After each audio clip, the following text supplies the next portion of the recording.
शीशे का गांव। अरे वाह, देखो तो जरा मेरे शीशे के बर्तन धोने के बाद कितने बढ़िया हीरे की तरह चमचमा रहे हैं।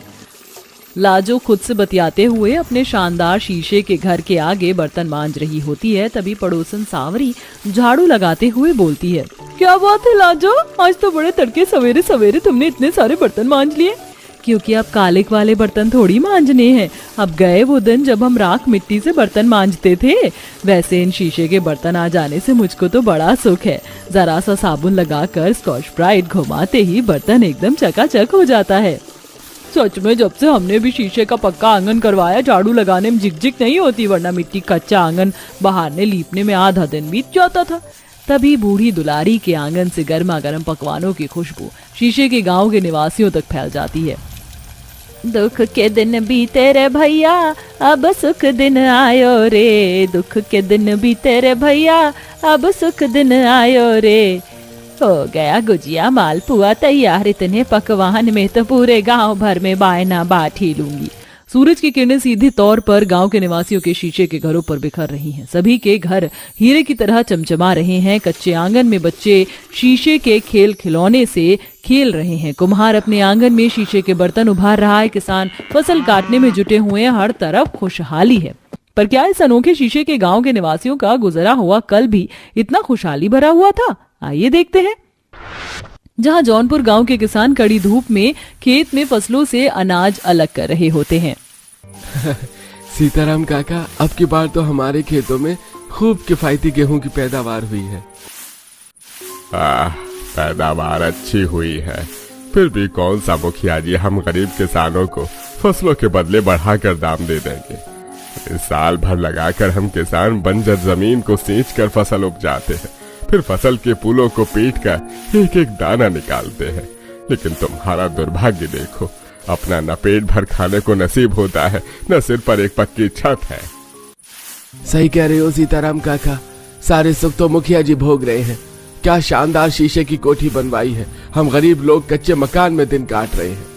जहां एक तरफ आसपास के सभी गांव तेजी से तरक्की कर रहे थे, वहीं जौनपुर गांव आज भी पूरी तरह पिछड़ा हुआ था।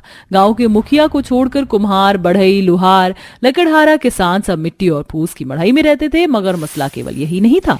बरसात उनका घर बह जाता और तूफान में तिनके की तरह उड़ जाता था। कुछ देर में सब लोग अपना अनाज लाद कर मुखिया के घर आते हैं। आओ आओ मेरे किसान भाइयों, स्वागत है, आओ।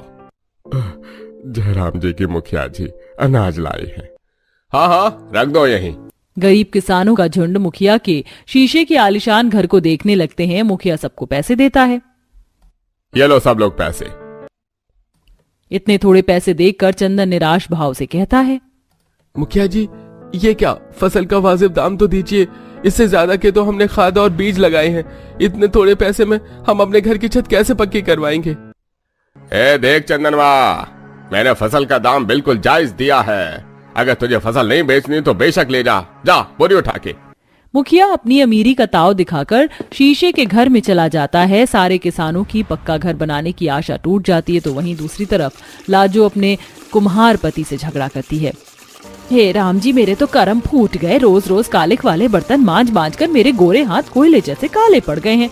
अजी सुनते हो, कब बनवाओगे तुम पक्का घर और कब तक मुझसे मिट्टी के बर्तन मंजवाओगे? सारे सुख तो उस मुखिया की सेठानी के भाग्य में लिखा है। शीशे के घर में रहती है, शीशे के बर्तन में खाती है। तुम भी मेरे लिए शीशे वाला घर बनवाओ। लज्जो, तू क्यों बिना बात के झगड़ा करती है? अरे मैं गरीब कुमार दिन भर चाक पर बर्तन बनाता हूँ तो जाकर थाली में दो निवाले आते हैं। मुखिया की बराबरी में नहीं कर सकता, और इंसान की जितनी की चादर उतने पैर पसारने चाहिए। तो फिर सुन लो, आज से मैं ये कालिक वाले बर्तन नहीं घिसने वाली और खाना भी पकाकर परोस कर नहीं दूंगी। मेरे लिए शीशे की रसोई बनवा कर दो। पता है सेठानी के घर में रसोई भी शीशे की एकदम चमचमाती रहती है और डब्बे भी चिपचिपे नहीं होते हैं। गांव की घरेलू महिलाएं मिट्टी की रसोई और घर आंगन की लिपाई पुताई से परेशान हो चुकी थी। तो वहीं पुरुष लोगों के लिए पेट भरवाना भी भारी पड़ता था, क्योंकि गांव में मुखिया के कांच की फैक्ट्री के सिवा रोजगार का कोई भी दूजा साधन नहीं था। मदन देख, ये शीशे की अलमारी कितनी सुंदर लग रही है। काश के ऐसी सुख सुविधा की चीजें हमारे घर में भी होती। अरे भाई, हमारे तो घर कहीं कोई ठिकाना नहीं है। जरा सा तूफान आता नहीं कि सर से छत छिन जाती है। तो यह सब सुख सुविधा की चीजें क्या लगाएंगे। दोनों आपस में बातें कर रहे होते तभी मुखिया उन पर दाना पानी लेकर चढ़ जाता है। अरे ओ मदन ललिता, चलो चलो, बातें के चौधरी मत बनो। ये सारी शीशे की अलमारी, बर्तन, क्रॉकरी सब ट्रक में लदवाओ। गाड़ी शहर जाने वाली है और बाकी ये टूटे शीशे ले जाना, कबाड़ में डाल देना। दोनों मिलकर सारा शीशा इकट्ठा करके घर ले आते हैं। उसी रात बहुत तेज आंधी बारिश होती है जिससे कि सबकी छप्पर उड़ जाती है और कईयों की मिट्टी की मड़ई तो मलबा बन जाती है। अरे कितने जतन से कहां से मिट्टी और घास लाकर हमने झोपड़ी तैयार की थी, इस बार भी हमारी झोपड़ी टूट गई। आखिर कब तक ऐसे चलेगा। पूरा गांव दुख में डूबा होता है। तभी सुरभि नंदू कहते हैं, दुलारी दादी, हम लोग भी अपने अपने लिए शीशे का घर बना लेते हैं ना, पूछ तो हल्का होता है इसलिए उड़ जाता है। हाँ, और मिट्टी भी बारिश में गलकर बह जाती है, लेकिन हमारा शीशे का घर बारिश तूफान में भी टिका रहेगा। दोनों बच्चे लड़कपन में गरीब बेआसरा गांव वालों को राह दिखाते हैं। पूरा गांव शीशे के घर बनाने में जुट जाते हैं जिसमें बढ़ई और कुम्हार का सबसे ज्यादा योगदान था। किशन भैया, घर का ढांचा तैयार करने का जिम्मा मेरा और प्रकाश का है। बाकी आप तो मिट्टी के बर्तन बनाने में निपुण हो, तो शीशे का ढांचा आप लगाना। अब कुछ पुरुष मजबूत लकड़ी काट कर लाते हैं, महिलाएं गड्ढा खोदती हैं और कुछ लोग नींव डालते हैं और सब मिलकर मिट्टी का लेप चढ़ाकर गीली दीवारों पर शीशे चिपकाते हैं। इसी तरह गरीब गांव वाले जुगाड़ शीशे का पूरा गांव बना लेते और दुलारी सीताराम झूम झूम कर नाचते हैं। दुख के दिन बीते रे भैया, अब सुख आयो रे, कितना अनोखा लग रहा हमारा शीशे का गांव। विधाता ने हमारा मिट्टी का भाग्य बदल दिया दुलारी, अब हम शीशे के घर में रहेंगे। वहीं किशन लाजो के लिए शीशे की रसोई और बर्तन भी संवारता है। वहीं गरीब बेआसरा गांव वालों के सर पर छत आ जाती है। सब लोग अपने शीशे के शानदार घरों में विश्राम करते हैं। तो तभी बूढ़ी दुलारी गांव के हर एक घर में पकवान बांटती है। अरे लाजो, सावरी, लो बायना लाई हूँ, ले लो। अरे क्या बात है काकी माँ, ये गुजिया किस खुशी में खिला रही हो? अरे बरसों के बाद हमारे गरीब मिट्टी के गांव में इतना बड़ा बदलाव हुआ है। ये पकवान हमारे शीशे के अनोखे गांव के बदलाव की खुशी में है, मुंह मीठा करो। तभी गांव के बाहर का एक सैलानी उनके गांव में आता है और अनोखे शीशे के घर खिलौने देखकर तस्वीरें खींचता है। अरे ओ शहरी बाबू, कौन हो तुम और हमारे शीशे के गांव की तस्वीर क्यों खींच रहे हो? माता जी, मैं शहर से आया हूँ। मुझे आपका शीशे का गांव बहुत ही ज्यादा भाया। मैं इस गांव में फैक्ट्री डालना चाहता हूँ। अगर आप हमारे गांव में उद्योग शुरू करेंगे बाबू साहब, तो हम गरीब गांव वालों के लिए बहुत ही लाभकारी होगा। हम शीशे की अलमारी, पलंग, फर्नीचर बनाने में कुशल हैं और हम आपके आभारी रहेंगे यदि आप हमारे गांव में रोजगार खोलते हैं। तो हमें हमारे गांव में रहकर ही रोजी रोटी कमाने को मिलेगा। इस तरह धीरे धीरे गांव विकास की तरफ बढ़ने लगता है। गांव में शीशे का उद्योग शुरू होने से गरीब गांव वाले अपना बाल परिवार का भरण पोषण करने लगते हैं। वहीं लालची मक्खर मुखिया हाथ मलते रह जाता है। इस तरह शीशे के गांव के निवासी खुशहाल तरह से जीवन यापन करने लगते हैं। या अल्लाह, पता नहीं किन खबीजों के खानदान में मेरा निकाह हो गया है। दिन भर खाने के सिवा इन भूखे नंगे ससुराल वालों को कुछ और सूझता ही नहीं है। चूल्हे से तेज धुआं उठ रहा है। एक चूल्हे पर बड़े से हांडे में बिरयानी पक रही है और दूसरे पर कोरमा। वहीं बहू हाला गुस्से में आग बबूला है। बावर्ची खाना कुछ इस कदर बिखरा हुआ है मानो कूड़ादान हो। हाला, अरे ओ हाला बहू कहाँ रह गई? इफ्तार का समय हुआ जा रहा है, दावत बन गया हो तो दस्तरखान पर लगा दो। भाई सब लोग दिन भर के भूखे हैं। जी अम्मी जान, बस बिरयानी पकने ही वाली है, थोड़ी देर में परोसती हूँ। या अल्लाह, इन हफ्सियों को सबर नाम की चीज नहीं है, मिट्टी पलीत करके रख दी है। फरमाइश तो ऐसे दे रहे हैं जैसे मैं किसी 5 सितारा होटल की खानसामा हूँ। इतने में खाने की मेज से नंद नजमा की आवाज आती है। भाभी जान, दम बिरयानी में कश्मीरी लाल मिर्च अच्छे से कूट कर दम लगाना। बिरयानी थोड़ी तीखी रहती है तो लजीज जायका आता है। जी नजमा आपा, अल्लाह कसम सबसे ज्यादा तो इन दोनों नंद ने मेरी नाक में दम करके रख दिया है। आज इनको ऐसी तीखी बिरयानी खिलाऊंगी कि कान से धुआं निकल जाएगा। ये है शेख परिवार की बहू हाला, जहाँ ससुराल वाले बेसब्रू की तरह दस्तरखान पर खुशी से इफ्तार के खाने के इंतजार में बैठे थे। वहीं बहू खुंदक में लाल पीली क्यों है? सारा मसला समझने के लिए कहानी के पिछले भाग को देखते हैं, जहाँ हाला शादी के जोड़े में अपने ससुराल के दरवाजे पर खड़ी है। खुशी का माहौल छाया है। ससुराल के अंदर रिश्तेदारों की भीड़ जमा है। तभी फूफी रुकैया बोलती हैं, सदके जामा, मैं तो सलमा भाभी, बहू तो चांद का टुकड़ा है। हमारे हमजा की तो किस्मत खुल गई। क्यों बानो? अरे रुकैया, खूबसूरती का क्या चार डालना है, बहू तो ऐसी होनी चाहिए जो खाना बनाने में माहिर हो और लजीज लजीज खाना बनाकर खिलाए, चेहरे पर नूर हो, लेकिन खाना बनाने का इल्म ना हो तो सुंदरता भी खाक है। मौसिया सास बानों के तंज कसने पर हाला तीखी नजरों से उसे देखने लगती है। कसम से ये खाला कैसे मेरी खूबसूरती से जल भुनकर कोयला हुई जा रही है। वैसे तो ये खाला मुझे खाई लाल खानदान से लगती है, इतना हट्टा कट्टा शरीर है। क्यों बहू बेगम, मन ही मन में कौन सा ख्याली पुलाव पका रही हो, हमें भी बताओ। वैसे कमर कस लो, क्योंकि मैं तो तुमसे अच्छे से खिदमत करवाने वाली हूँ। ये सुनकर बेचारी बहू का आलू बुखारे जैसे मुंह बन जाता है। बेचारी जबरदस्ती की मुस्कुराहट के साथ रहती है। क्यों नहीं खाला जान, आपका जितना दिन मर्जी करे उतने दिन रहिए। शुक्र है अल्लाह मियाँ का जो उन्होंने मुझे इतनी कामकाजी हाला जैसी बहू फरमाई है। या अल्लाह, पूरे घर में तो ये 50-50 रिश्तेदार दही भल्ले की तरह बिखरे पड़े हैं। हो गई रात काली। शादी वाले घर में ठहरे रिश्तेदारों के कारण हाला को बड़ी मुश्किल से कोना मिलता है जहाँ बैठे बैठे झपकी लेते रात से सुबह हो जाती है। तभी देवरजन मस्ती खोरी के मिजाज में कहता है, भाभी जान, आज आप खाने में क्या क्या बना रही हो? हम सब आपके हाथों का बना लजीज खाना खाने के लिए बेकरार हैं।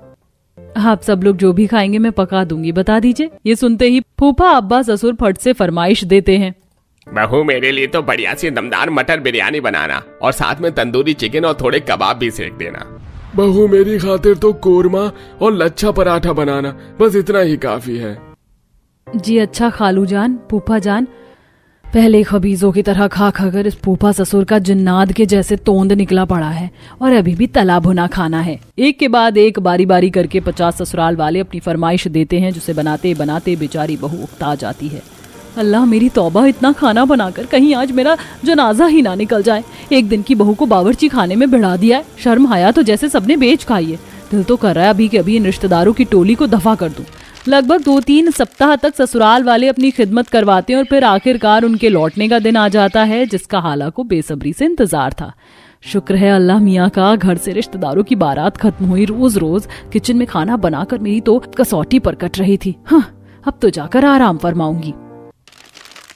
लगभग कुछ दिनों तक तो हाला का उसके ससुराल में अच्छी खासी कटती है, क्योंकि तब तक केवल एक देवर पति सास ससुर को लेकर कुल मिलाकर उसे 4 से 5 लोगों का खाना बनाना पड़ता था। लेकिन अब रमजान का महीना करीब आ जाता है और एक सुबह उसकी दोनों शादीशुदा ननद बड़े बड़े सूटकेस लिए अपने बच्चों के साथ आती हैं। अस्सलाम वालेकुम भाभी जान, कैसी हैं आप? अम्मी अब्बू भाईजान सब लोग कहाँ हैं? वाह, अभी कोई उठा नहीं है। तुम दोनों का एकदम से कैसे आना हुआ, कोई खबर नहीं थी? भाभी, हम तो आपसे अपनी खिदमत करवाने आई हैं, मगर लगता है आप हम दोनों को देखकर खुश नहीं हुई। इस बार हम रमजान यही मनाएंगी। ये सुनकर जैसे हाला गुस्से में खौल कर नाक चढ़ाते हुए नंदो को घूरने लगती है। या अल्लाह, मैंने कितने ख्वाब सजाए थे कि ससुराल की पहली रमजान खुशी खुशी गुजरेगी, मगर ये दोनों बहनें मुंह उठा कर चली आई हैं। अरे भाभी जान, खड़ी क्या हो? हमारा सूटकेस भारी है, इसे अंदर ले चलिए। फैजू, सनम, आओ बच्चों। जी अम्मी। फैज, मुझे पकड़ कर दिखाओ। दोनों बच्चे भागम दौड़ में गुलदस्ता तोड़ डालते हैं, जिस पर हाला गुस्से से लाल हो जाती है। या अल्लाह, कितने शैतान बच्चे हैं। आते ही उधम मचाने लगे। जैसे ही सब अंदर आते हैं तो सास ससुर दोनों फोन पर रिश्तेदारों से बातचीत कर रहे होते हैं। जी ठीक है असलम भाईजान, आप अम्मी जान को लेकर पहुंच गई। मैं जैन हमजा को आपको लेवाने भेजता हूँ। रमजान के इस साल हम इफ्तार एक साथ खाएंगे और ईद का मुबारक चांद देखेंगे। अरे नहीं बानो, तू और अकरम आ जाओ, त्योहारों पर तो मिलना जुलना होता है। अरे नहीं, हाला बहू क्यों एतराज करेगी? ठीक है, रखती हूँ, खुदा हाफिज। अम्मी जान, फिर से कोई आ रहा है क्या? हाँ हाला बहू, तेरे अब्बा ससुर की अम्मी और भाई का परिवार आ रहा है। मेरी बहन, उनके शौहर, बुआ, फूफी सब लोग आ रहे हैं। कुल मिलाकर 50 लोग कल इस घर में बढ़ जाएंगे। कितनी चहल पहल होगी कल पहले रोजे में। मैं तो बहुत खुश हूँ। हाँ हाँ, आप तो खुशियाँ मनाओगी। मिट्टी पहाड़ तो मेरी होने वाली, पूरा खानदान उठा कर आ रहा है। इसी तरह कुछ रिश्तेदार दिन में तो कुछ रात में और कुछ अगली सुबह रमजान के पहले रोजे वाले दिन धमक पड़ते हैं। बहू रोजा रखकर सबकी खिदमत में भिड़ी होती है। तभी दादी सास सख्ती बरतते हुए कहती हैं, अरे ओ बहू, थोड़ी देर में इफ्तार का समय हो जाएगा, अभी से खाना बनाने की तैयारी में लग जा। ऐसी भाभी जान, क्या क्या बनाने वाली हो इफ्तार में? मैं सोच रही हूँ सबके लिए रुमाली रोटी और सूखी आलू गोभी बना लूं, कम मसाला डालकर। बाकी साथ में अनार, आलू बुखारा, खजूर तो होंगे ही, और शरबत भी होगा तो पेट भर जाएगा। मगर भाभी जान, बिना चिकन मटन के बगैर तो बिल्कुल अधूरा लगेगा। एक काम करना, आप थोड़ी चिकन बिरयानी, मटन कोरमा भी बनाना। हाँ बहू, थोड़ा लच्छा पराठा भी बना लेना और अंडे की सब्जी भी ले आना। या अल्लाह, मेरे ससुराल वाले कहीं जिन तो नहीं है। हर एक अकेली बहू पर इतना कुछ बनाने का फार्मा दिया है, जैसे दिन भर की कमी कसर इफ्तार में भर भर कर खा कर निकालेंगे। अल्लाह बचाए ऐसे भुक्कड़ ससुराल वालों से। बेचारी हाला किचन में आती है, जहां आग जितनी बरसती गर्मी तबाही मचा रही थी। सबसे पहले बिरयानी का हांडा चढ़ा देती हूँ, फिर मटन कोरमा की तैयारी कर लूंगी। मटन साफ करने में भी अच्छा खासा टाइम लगेगा। दिन भर के रोजे में इतना सब कुछ बनाने में हालांकि गर्मी से हालत खराब हो जाती है, कई बार चक्कर भी आते हैं। या अल्लाह, मेरा सर फटा जा रहा है बहुत जोर से। अम्मी जान, मामी खाना कब बना कर लाएंगे? मुझे जोर की भूख लगी है। बस थोड़ी देर सब्र रखो फैज, तब तक तुम खजूर खा लो। वैसे भी तुमने कौन सा रमजान का रोजा रखा है।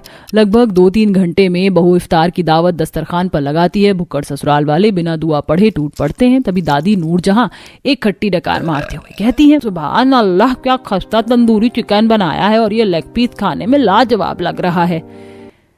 अल्लाह मेरी तौबा, ये दादी जान की खुराक कितनी ज्यादा है। सारी तंदूरी चिकन हड़प गई। देखते देखते 50 ससुराल वाले सब कुछ चट कर जाते हैं, जिस कारण बेचारी बहू के लिए बस शरबत और 2 खजूर ही बचते हैं। अब ये रोजे के दरमियान रोजाना का सिलसिला बन जाता है।